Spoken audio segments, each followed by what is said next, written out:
اللہ تعالیٰ نے ہمیں جناب رسول اللہ صلی اللہ علیہ وسلم کی مبارک ذات عطا فرمائی ہے اور آپ کی اتباع کا اللہ تعالیٰ نے ہمیں حکم دیا ہے۔ آپ علیہ الصلوۃ والسلام کی اتباع ہم کیوں کریں؟ اس لیے کہ آپ پر ایمان لانا یہ ہمارے فرائض میں داخل ہے۔ ہمارا سب سے پہلا فریضہ یہ ہے کہ ہم آپ صلی اللہ علیہ وسلم پر ایمان لائیں۔ ہم آپ کو اللہ کا نبی مانتے ہیں، اللہ کا بندہ مانتے ہیں، اللہ کا رسول مانتے ہیں، اور آپ علیہ الصلوۃ والسلام کی عقیدت ہمارے دلوں میں ہو کہ آپ کو اللہ تعالیٰ نے سارے نبیوں کا سردار بنایا، امام بنایا۔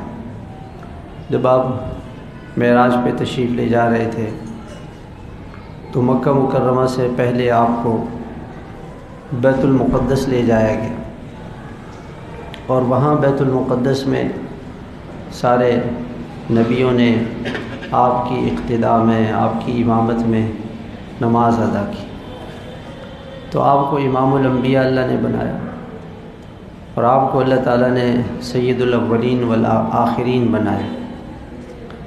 سب سے پہلے اللہ تعالیٰ نے آپ کی روح کو پیدا فرمایا، اس کے بعد پھر اللہ تعالیٰ نے حضرت آدم علیہ السلام کو پیدا فرمایا۔ تو اللہ تعالیٰ نے آپ کو سارے نبیوں کا سردار بنایا اور سارے نبیوں کا امام بنایا۔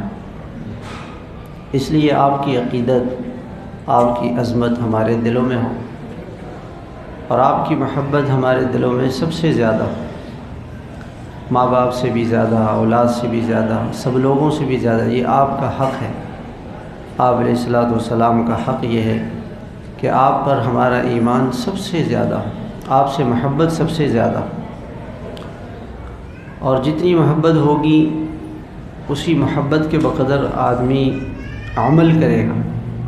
انسان کو جس سے محبت ہو جاتی ہے تو خود بخود اس کی اداؤں سے محبت ہوتی ہے۔